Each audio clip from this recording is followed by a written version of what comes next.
네, 안녕하세요. 부심연구소 한대표입니다. 이번 시간에는 제가 N잡러로 성장하기 어려운 세 가지 유형에 대해서 알려드리도록 하겠습니다.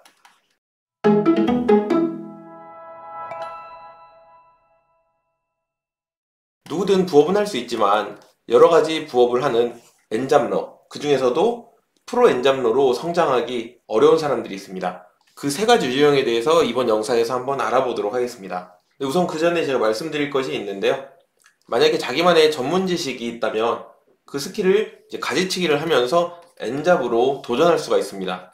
그럴 경우에는 전문 분야라는 큰 줄기가 있기 때문에 여러 가지 이제 N잡이 만들어질 텐데 그 N잡이 토픽이 비슷할 거예요. 그렇기 때문에 마치 스노우볼 굴러가듯이 여러 부업들이 서로 영향을 미쳐가면서 같이 성장하게 될 겁니다. 서로 연결되어 있을 거예요. 제 경우를 예를 들자면 저는 전공이 건축 설계고요. 그리고 소프트웨어를 전공하진 않았지만 취미로 시작을 했었습니다. 그리고 현재 사업은 소프트웨어로 하고 있죠. 건축 VR 콘텐츠 개발이 이제 본업이고요. 부업으로는 이것과 관련된 건축 프로그램을 온오프라인으로 강의도 하고 알고리즘 컨설팅도 하고 그리고 건축 콘텐츠를 소개하는 유튜브 채널도 운영을 하고 있습니다.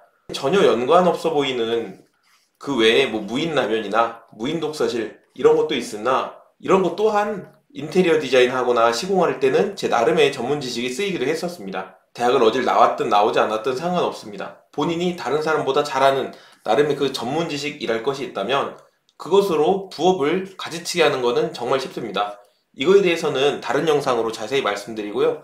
다시 주제로 돌아와서요. 만약 본인이 전문 지식이 없다 라고 해도 상관없습니다. 전문 지식이 없더라도 부업을 잘 해낼 수 있습니다. 이제 알려드릴 세 가지 체크리스트를 확인해 보시고요. 이 세 가지 혹시 하나라도 해당된다면 프로 N잡러로 성장이 좀 어려우니 참조 부탁드리겠습니다. 첫째, 본업에 충실하지 않는 사람입니다. 우선은 본업이라는 뿌리가 제대로 박혀 있어야만 부업의 열매가 결실을 맺게 됩니다. 만약 본업의 업무도 제대로 처리하지 못하는 단계라면 본업의 업무 시스템을 완전히 마스터한 후에 부업을 시작하셔야 합니다. 만약에 본업에 부담이 될 정도로 부업을 하게 된다면 결국엔 이도저도 아닌 답보 상태에 이르게 됩니다.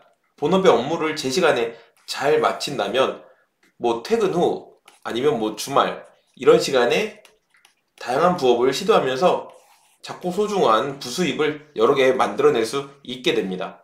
둘째, 바로 끈기가 부족한 사람입니다. 그릿이라는 말 혹시 들어보셨나요? 그릿은 목표한 바를 열망하고 해내는 열정과 난관이 닥쳐도 포기하지 않고 목표 달성을 위해 노력하는 끈기라고 합니다. 쉽게 말해서 끈기라고 보면 되겠는데요.